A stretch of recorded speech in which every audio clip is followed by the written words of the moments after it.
Hello, I'm Eric McAleer with World Strides. Thank you for joining me today in this journey through women's soccer. World Strides is happy to have partnered with WAGS to interview 5 amazing female soccer players and coaches who can share their own experiences from around the globe. Let me introduce my co-host, Sky Eddy. Sky is a former professional player, active coach, and founder of soccerparenting.com. Our special guest today is Bianca Rech from FC Bayern Munich. Bianca, thank you so much for joining us. We're very excited to have you, and we can see the sun is shining in Germany today. Yes, all good here. Thank you for the invitation. Happy to join and happy to discuss and answer questions. Great. Excellent. Bianca, just to start us out here, what kind of influence do you plan to have in German football, in the women's game, in your role as the sporting director at Bayern Munich?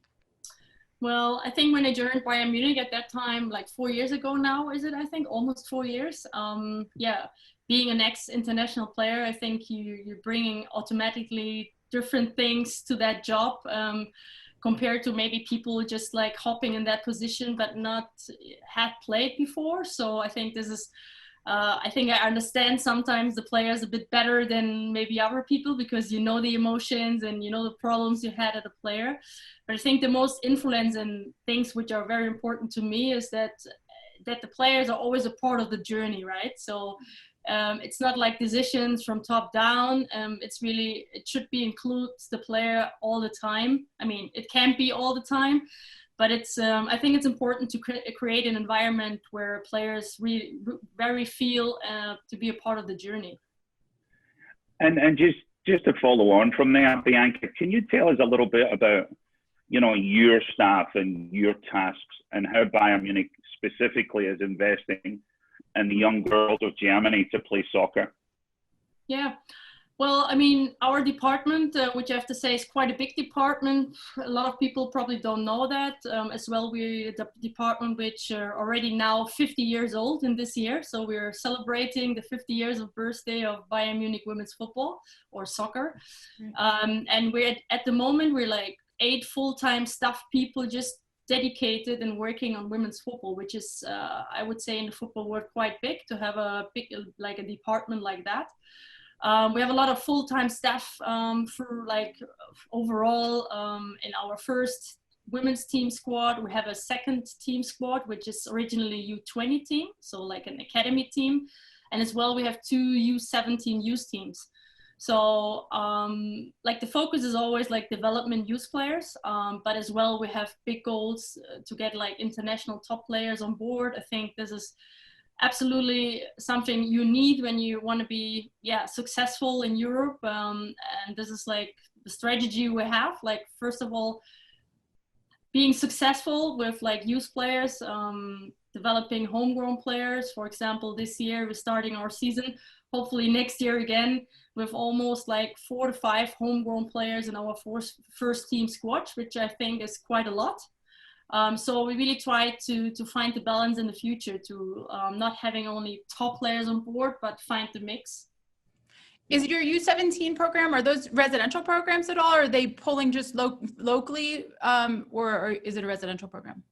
Well, the two, it's like local, like Bavaria is quite big, Munich is quite big. So the 2 youth teams are more like the players who are playing in these youth teams are most likely coming from the area of Munich and a bit more further. The second league team is a bit different structure. We have players from all over the place. It's kind of an academy program. They're living here as well. They're going to school. But it's a very young team, but most of them, or the team is most of all picked with or U19, U17, U20 youth players, national team players from Germany. So it's a very like good team with a lot of really, really good young talents. Excellent. Let's talk about the women's league, the Women's Bundesliga League. What's going well with that? What are some key areas that need to be improved upon? Well, I think we were a little bit left behind the last years. I think there are a lot of reasons. I think we were always maybe we're so successful in the past, or like national team was very successful in the past, not so successful the last 2-3 years. And as well, I think the league is not that shining. So in regards to like marketing wise, it's not so good compared to, let's say, England or Spain. So I think we're a little bit left behind that. And I think it should be a huge task for the federation.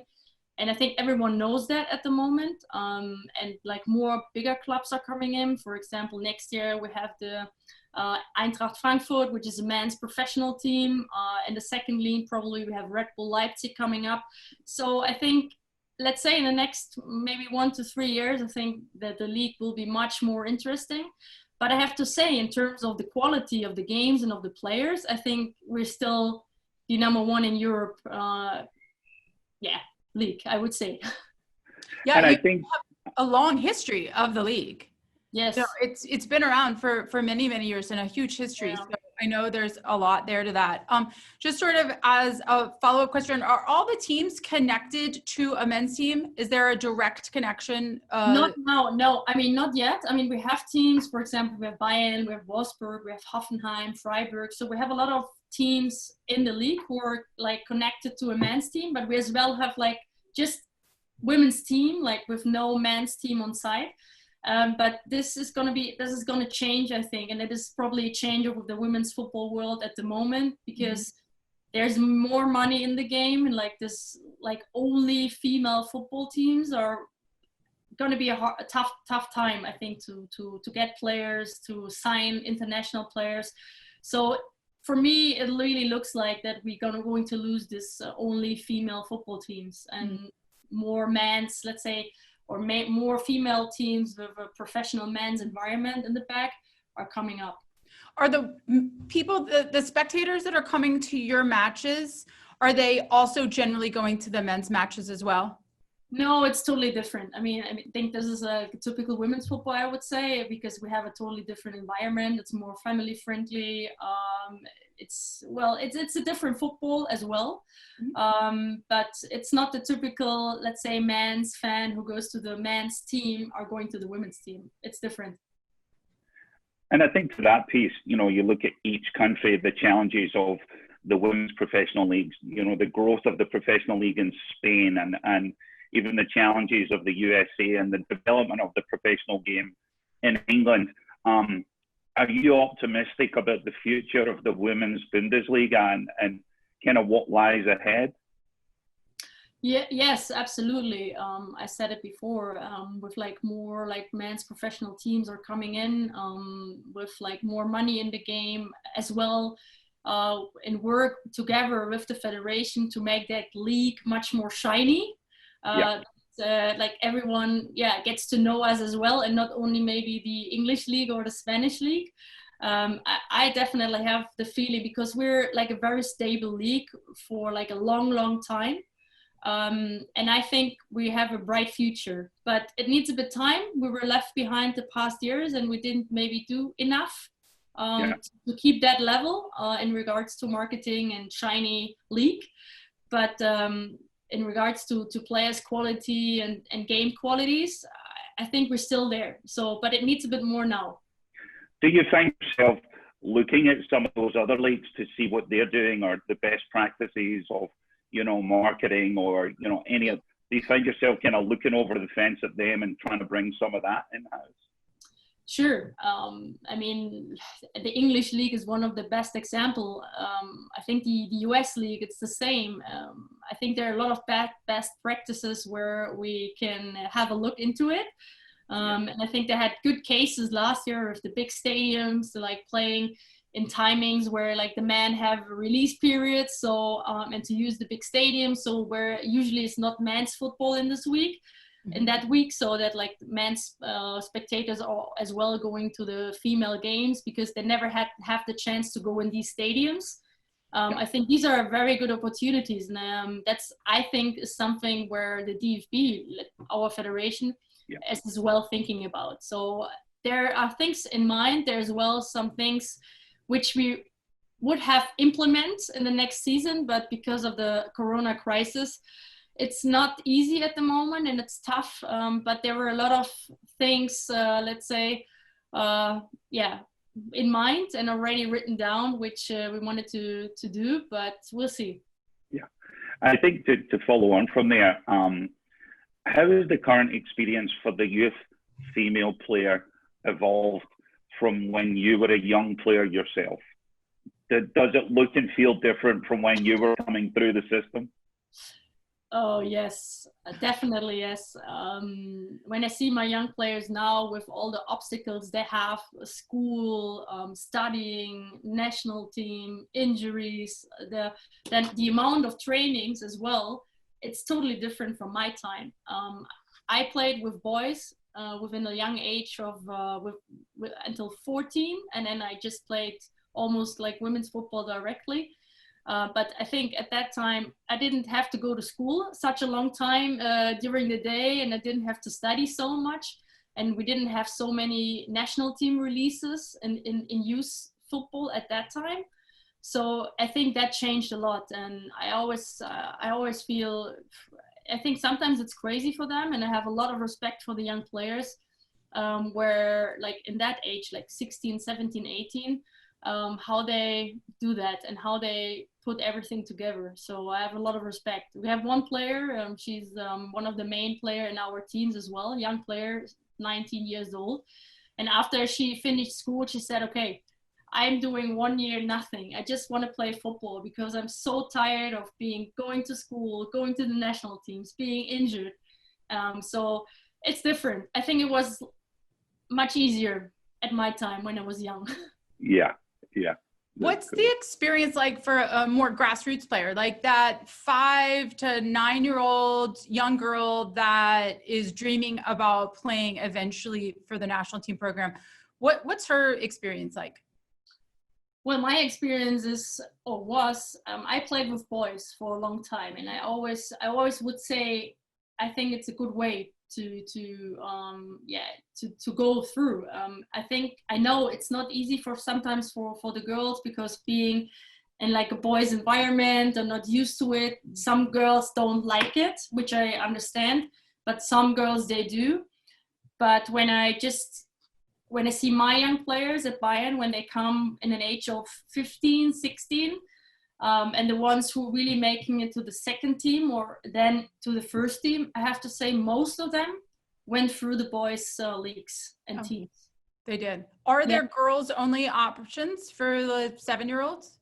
Yeah, I mean, not at Bayern, because as you said, grassroots teams, we have so many grassroots teams around the area. Yeah. That's why we don't want to take them and keep them in a young age, because I think in that age, when they're in a good team, and even the boys or girls team, because we have enough girls team where they can go to, I think it's a good age where they can still train, and then we pick them later. Yeah. What personally for you, I mean, you've been sort of a trailblazer in this space. What are some of your challenges and your obstacles when you're just kind of working just to accomplish even your job that you have now at Bayern? When I started, let's say it's a 24/7, right? I kind of one way I'm a sporting director, but in the other hand, I always like taking care as well on the team management in the beginning. So it was quite a lot of work. And then, to find the right way to do my work, but on the other hand, to focusing on my team, on my players, to have enough like talk and time to talk to my players. This is still a little bit hard, because sometimes I can't find the right time or even time to do that. Sometimes, sporting results, it's changing week to week sometimes as well. Makes work sometimes harder too. Well, and I think if you work with people that don't have the right mindset, so this is another thing. But I don't want to complain too much, but I mean, there are obstacles, but I love my job, so I really love to do what I do. Spoken like a true athlete, like we'll just get past the obstacles and just keep working hard, I know is your mentality. Yeah. What are some of the challenges with mindsets that you're having to deal with? When I was in France this past summer, I was talking to one of the coaches there who's working with one of the pro teams or youth teams. And he was even saying that one of his challenges is working with parents, because they don't have the same dream for their daughter that their daughters have. Do you run into that? No, I don't have these obstacles because the players which are really come to our club, they know why they're coming to us, and why they get choose maybe. Mm-hmm. It's more, when you're working with young athletes or even with my team, there are different mindsets, and sometimes it's hard because you have to work hard to achieve your goals. And compared to my time, I had to work and had to do a lot of effort, right, to accomplish all the goals I wanted to accomplish. And these times, it's good. I always say it's nice, and I think it comes with the time, that players have, let's say, more choices, more money, more everything, but sometimes they need to get back on the ground as well. And so this is like sometimes an obstacle too. Yeah, absolutely. You've referenced a lot, like you're playing, like when I was coming up in the game, I know that is also probably a lot of what drives you. I'm curious about that. What does drive you to do your work? What is your motivation that you pull from? Definitely, I think the passion is what drives you, as well the ambitions I personally have for my team, for the club, to develop not only on the sporting side, develop apart from that as well, like the whole department every year to find something different. What can we do better? So it's a daily process, I would say. So you have the feeling you finish one and you're starting right the next project. So you're not standing still. Yeah. What are your goals for the next 1 to 3 years? How are you seeing that your work at Bayern is going to impact the game, or what are you looking at for the short term for just your aims? Well, we have a middle term. The club and as well myself implemented a strategy, like a sporting strategy, for the next 4 years, where we want to go with like different goals we have within the youth and homegrown, as well with developing the staffing, like bringing better people in, but as well on the sporting side, how do we want to have our squads together, like what kind of players. And as well on the other side, like the club wants to implement a strategy in regards to marketing. How can we better market our team? How can we use the synergies within the club better? And it is quite a huge project. And with the 50th birthday this year, it should be a big start. But we have quite big goals. So we definitely want to be the #1 in Germany very soon. I think this is one of the biggest goals. And being, internationally seen. I think, Bianca, as well, is one thing I did notice when we were, putting all this together, is you played for a long time. You played till quite a senior age in the women's game. And, number one, like, what kept you playing so long, and do you miss it? Well, it's always hard to stop, I would say. Yeah. I had a lot of injuries in my career, but I still could play quite a long time. And it was hard. It was hard to stop. It was hard to realize that now it's the turning point, right? And I still sometimes standing there, and I wouldn't say cry, but you stand there like, oh, you feel that emotion. I want to feel that again. Scoring goals, hugging my teammates. And this is still something what you miss. But I think every football player in the world who stopped his career is standing there sometimes and like wishing, I want to be back. And sometimes you think you can, right? So yeah, of course you do. Every time you know better, right? Of course you do. And I think I look at your journey, Bianca, and what a long and successful career. Do you look back fondly? Do you have any high points or distinct highlights from your career that was a key time or a moment of big satisfaction for you?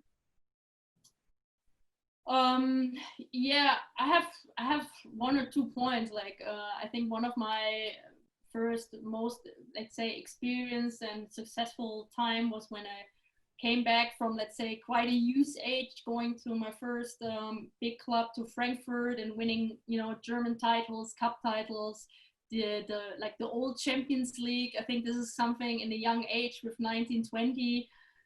is something great. Playing with like big players' name like Birgit Prinz and all these guys.